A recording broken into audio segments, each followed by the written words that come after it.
What begins as an escape for many often spirals into a destructive journey to nowhere. This epidemic is not just a personal battle for those directly affected. Its ripple effects spread through society, heightening crime rates, overwhelming healthcare systems, and draining economic productivity. But how did we get here?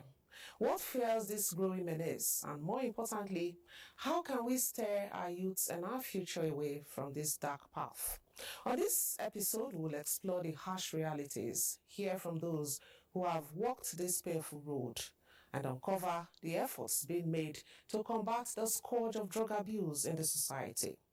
This is a conversation we all need to have, and it starts right now on Dateline 360. Ogochukaona is my name, and it's always a pleasure to have you join us.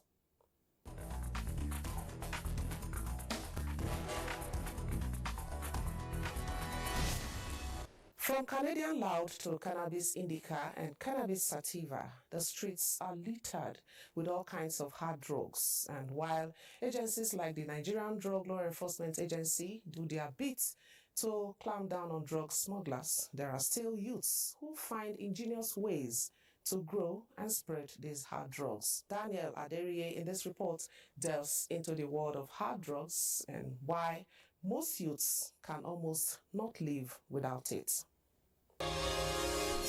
Angolos. Echibolo turn your life, Echibolo turn your colors. Baby, I don't leave smoke for no nasty. No be mopping the top. Hey. Like backbone. Jesus! Every week, the National Drug Law Enforcement Agency, the NDLEA, clamps down on several drug cartels, seizing huge sums of narcotics that add up to tens of millions in street value. But despite the war against drug abuse, some youths, either through peer pressure or sheer personal volition, still subscribe to consuming hard drugs. So the next question would be, how did we get here? They take these drugs in order to take them away from the realities of life, the things they will face, the problems they will naturally face as human beings. So they will do them and get themselves high to a certain level where they cannot face reality, where they cannot be able to face the same problems that after the highness they still get to face. In this new generation, everybody's trying to make money, everybody's trying to get everything quick because everybody wants to live the life. A report by the United Nations Office on Drug and Crime in Nigeria indicates that 14.4%, which amounts to 14.3 million of people aged between 15 and 64 years, abuse drugs. However, while there are those who abuse these substances for varying number of reasons, there are others who take it for societal validation by peer groups. The youth of nowadays are into hard drugs because of pressures from the society. Some of them are pressured into this lifestyle. Some of them use it as a coping mechanism. Many are going through traumatic stress and they use drugs to calm themselves down. Doesn't mean it's the right way, but that's what they use as an excuse. And you say, what can we do to curb it? There are many things we can do. Sensitization programs for them to know the dangers of drugs, because long-term effects are not really funny. When they get older, they feel the effects. Some might be facing a lot, but some are just doing it for enjoyment because they feel all friends' influence. Now, did you know that one stick of cigarette knocks off at least 11 minutes of your life expectancy? Now, a pack of cigarette, however, takes off somewhere between 30 to 30 and a half hours of your life expectancy. Now, if you smoke one packet of cigarette every single day of your life, somewhere between 10 to 14 years is knocked off from your life expectancy. Now, it is the earnest desire of pretty much everybody on the planet that they live long, but more importantly, healthy. So if you truly desire to live long and healthy, why not adopt a healthy lifestyle? Today, in Abuja, Daniel Aderiye for Dateline 360. Drug menace is becoming a scourge of concern to authorities and parents in Kano. Two young individuals who battled drug addiction emerged reformed, are now narrating their ordeal on the harsh realities and hidden struggles of addiction. Mohammed Ibrahim explores the factors that led to their addiction, the impact of societal pressures, and their journey towards recovery and reintegration into society. Drug addiction has far-reaching consequences on society, affecting individuals, families, and entire communities. It often leads to increased rate of crime, unemployment, and homelessness as those struggling with addiction face difficulties in maintaining stability in their lives. According to statistics from the National Drug Law Enforcement Agency, Kano has the country's highest number of drug abuse rates based on number of seizures, arrest of addicts, and conviction of dealers. In addition, available statistics from independent research in Kano reveal that 48.2% of the respondents tried marijuana once, 42.5% tried glue and other inhalants, while 46.4% took for the first time non-prescribed cough mixture and other depressants. However, less than 1% tried cocaine and heroin, as 41% and 38% of them once tried cigarettes and alcohol respectively.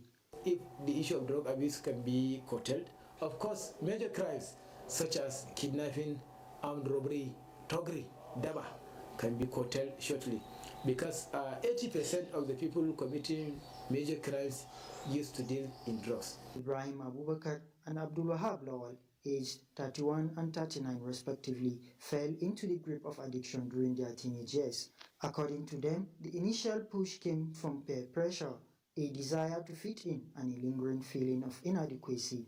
I wanted to feel among, I wanted to look cool in the society, so I felt like, okay, this is the way to go, not knowing this thing will harm me physically, mentally, spiritually, and it will harm even people around me. I started, I'll say 4 years ago, and it was due to loneliness and depression from COVID lockdown. So I met a few people who were into it, and I thought it was something I could also control, but here I am 4 years later, still battling with it. For many like Ibrahim and Lawal, their turning point came as a result of stigma from loved ones, which served as a wake-up call they needed to seek help and support. Coming into rehab is not an easy decision. You know, it took me a long time to make up my mind. But now that I'm here, you know, it's liberating. It's a good feeling. You know, I feel stronger. I feel more focused. My mental capabilities are way better than they used to be. Yeah, I'm getting closer to God, and then my parents and my family, I'm getting closer to them. Things are working out for me. While recovery is a triumph, reintegration into society presents its own challenges, such as judgment and isolation, making the journey even harder. The story of these two young men on their recovery journey is a testament to the resilience of human spirit and the importance of community support in overcoming addiction. It also highlights the urgent need for greater awareness, education, and compassion to address the issue effectively. In Kano, Muhammad Ibrahim reporting for Dateline 360.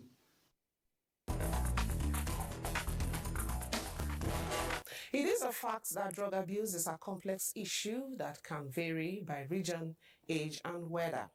In Abia State, the abuse of crystal meth, known as Mkpurumiri by locals, is not only lethal, but fast spreading. Ike Chukundukwe sent this from Aba.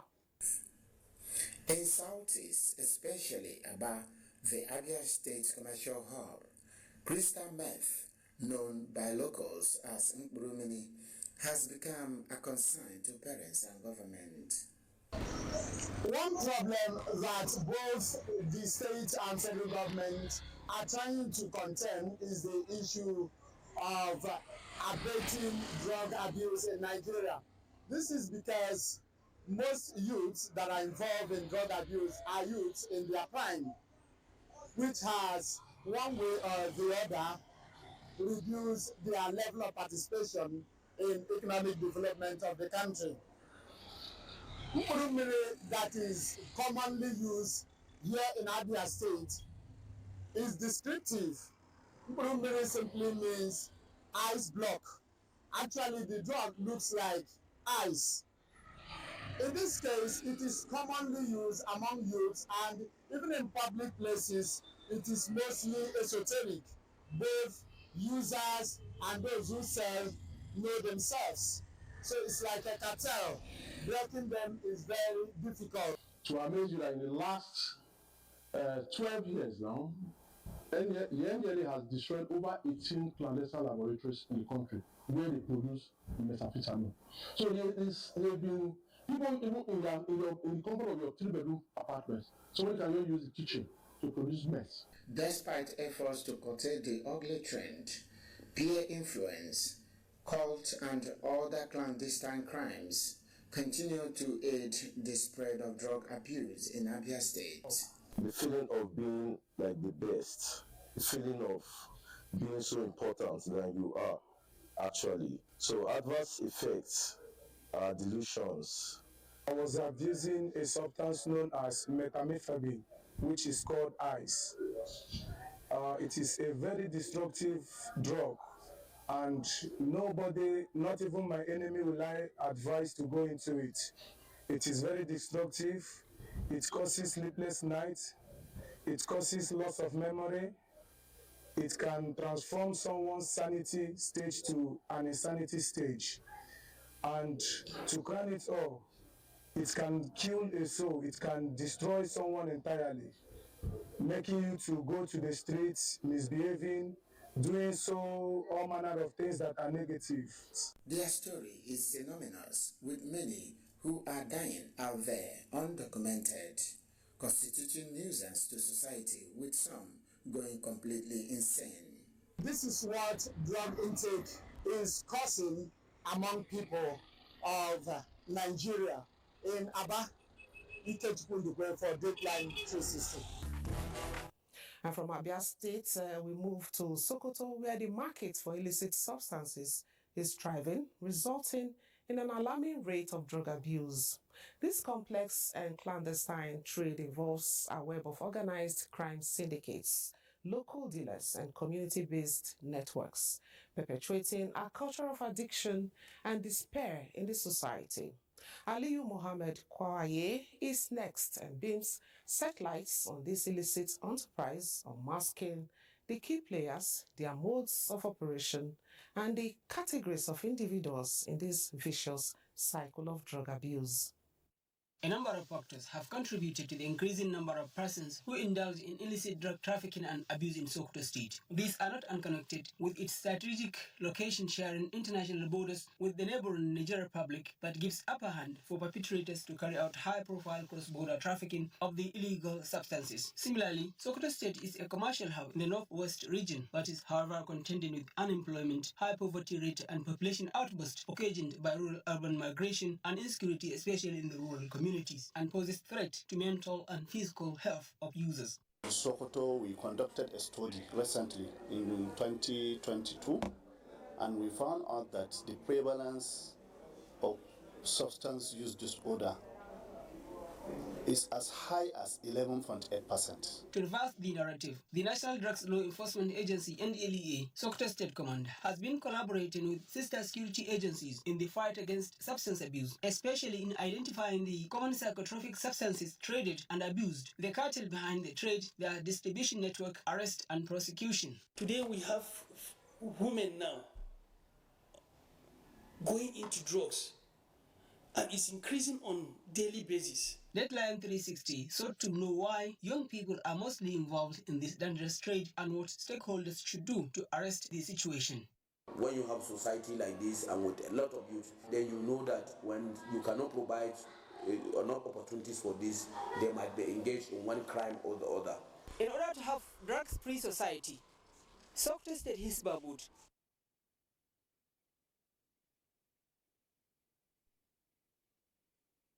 the efforts of National Drugs Law Enforcement Agency (NDLEA).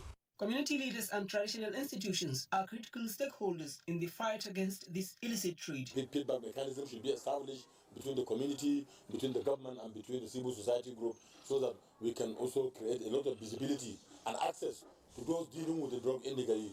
It is imperative for relevant stakeholders and forces behind the fight against this ill to forge a common ground to combat the menace that is eating deep into the fabric of the society. Society and the government must provide an avenue and opportunity for this youth to get engaged through youth programs, through empowerment skills.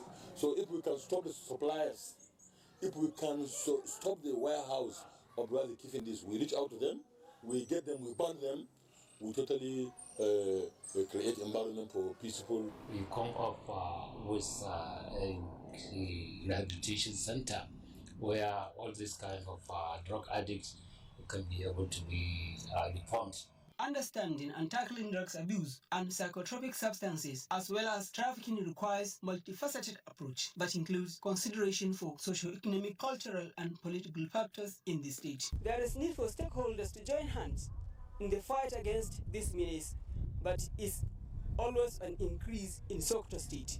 From Sokoto, I'm Ali Muhammad Kawai reporting for Dateline 360. Let's now get the position of experts in Jos, Plateau State, who spoke on efforts at minimizing substance abuse. Priscilla Grumnan, it's over to you. The burden, they say, are huge, considering the social and economic implications, which also affect productivity of young people who are supposed to be great contributors to the nation's GDP. When they use drugs and they come down with the issue of drug use disorders, they are not able to contribute effectively to the economy. What is life like after treatment for those who abuse drugs? Tell the parents they need to let them have something, engage them, either to go back to school or have a business or learn a trade.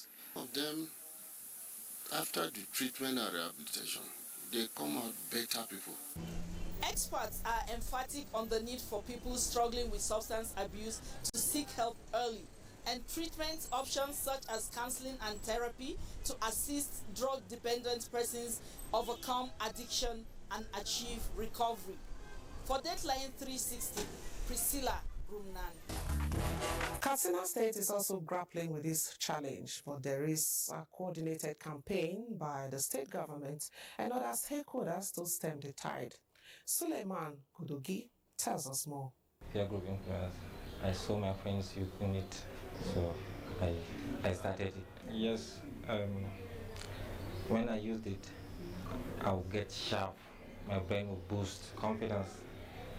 I even used it before I entered most of my examinations when I was in school. According to the Center for Disease Control and Prevention, substance abuse can affect brain development and the growth of youth. Drug use disorder, especially among adolescents, is a serious health challenge with a significant burden on individual families, in addition to loss in productivity and rise in crime. Katsina State has its share of substance abuse, particularly among the youths within the age bracket of 12 years and above that mostly engage in drugs such as cannabis and substances, among others. The most prevalent drug being abused in Katsina State is mostly cannabis, which is virtually, I think, across the whole country. They have some other peculiarities also, in terms of some other drugs which you may not, they are not so rampant in other places, but they are being abused locally here. One of them is this Exol 5,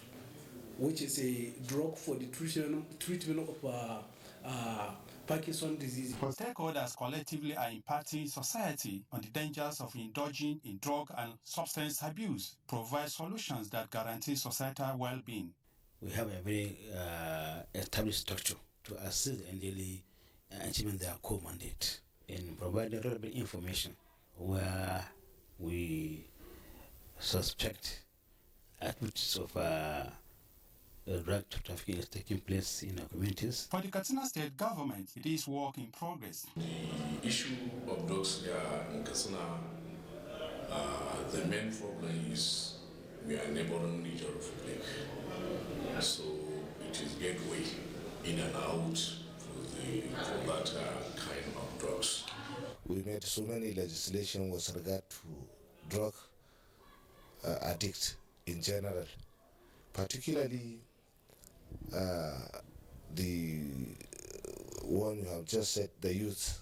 After all said and done, parents are enjoying to ensure adequate parental care, while government is expected to control the production and supply of these illicit drugs. Suleiman Kodogi reporting for Dateline 360.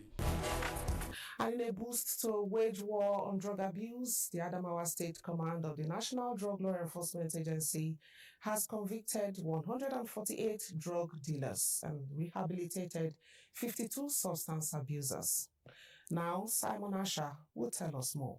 Adamawa State, land of beauty and promise, but beneath the surface, a silent epidemic called drug abuse threatens to destroy lives and communities. According to recent reports by the National Drug Law Enforcement Agency, NDLEA, a total of 506 suspects in connection with drug abuse have been apprehended with over 4,880 illicit drugs comprising cannabis sativa, sakandai, agrokura, syrups, among others, were seized in 2024, which is said to be higher compared to what was seized in 2003 by the command.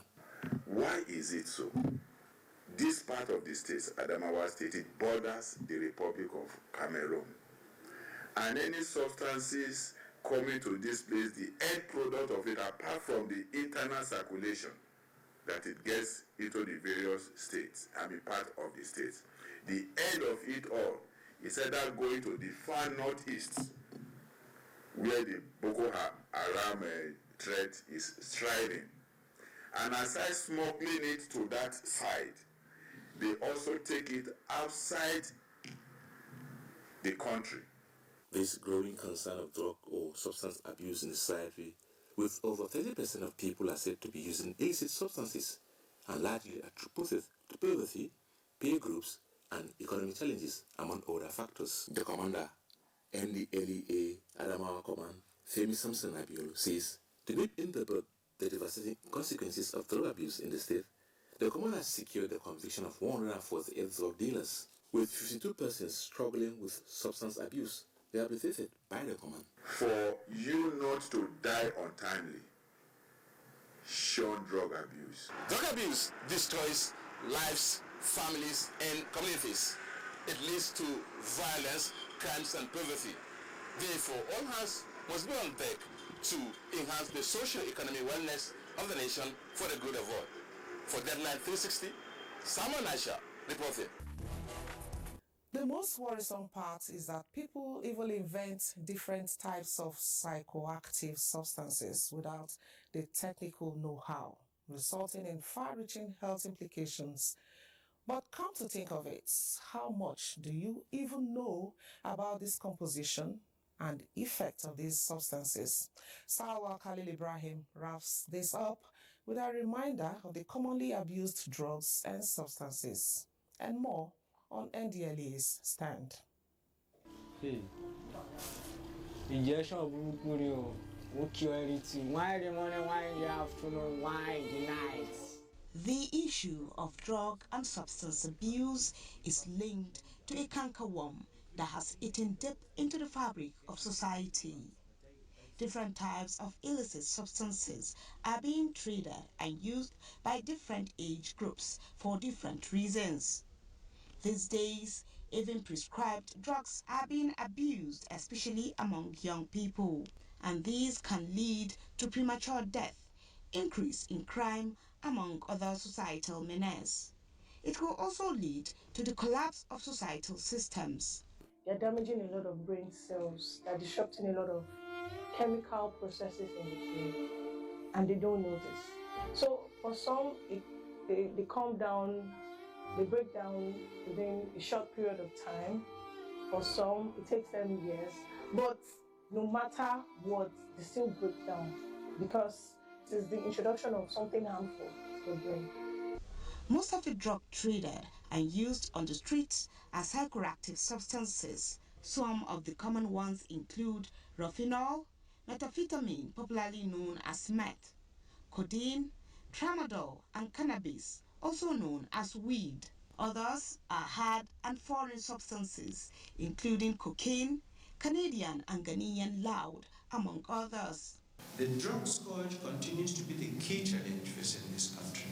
Cannabis consumption in Nigeria is one of the highest in the world, with 10.6 million Nigerians. That is the 2018 survey. Also, due to their commercial value, these substances are being pushed in and out of the country through the various border points and courier agencies on a daily basis.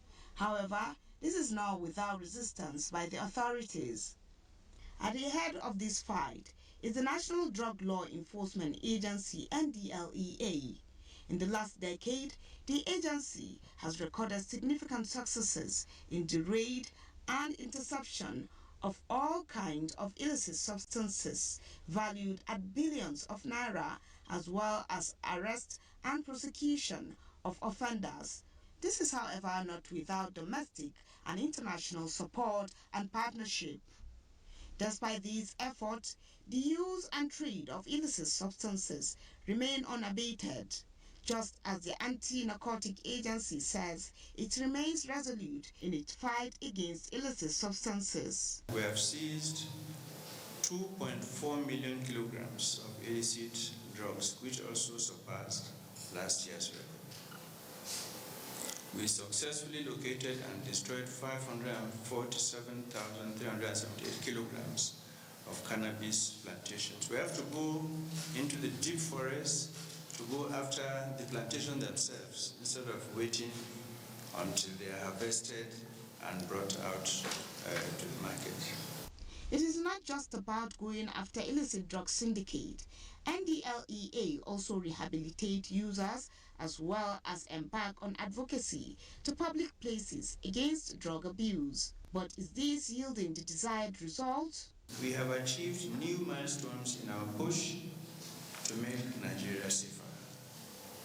We can also say with certainty that we have been able to create awareness about the dangers of illicit drugs. The menace of the use, abuse, and trading in illegal substances cannot be overstated, just as its effect on the general well-being of the people is life-changing in a negative manner. The fight against the cankerworm, experts say, must be all-inclusive. Salwa Khalil Ibrahim, reporting for Dateline 360. This is Dateline 360 for this week. Remember, drug abuse is a journey that leads nowhere. But through awareness, support, and action, we can rewrite the story for those affected. Let's choose hope over despair and solutions over silence. Join us next week as we explore another interesting issue that bothers you and I. On behalf of the production crew, thank you for being a part of it. God bless Nigeria.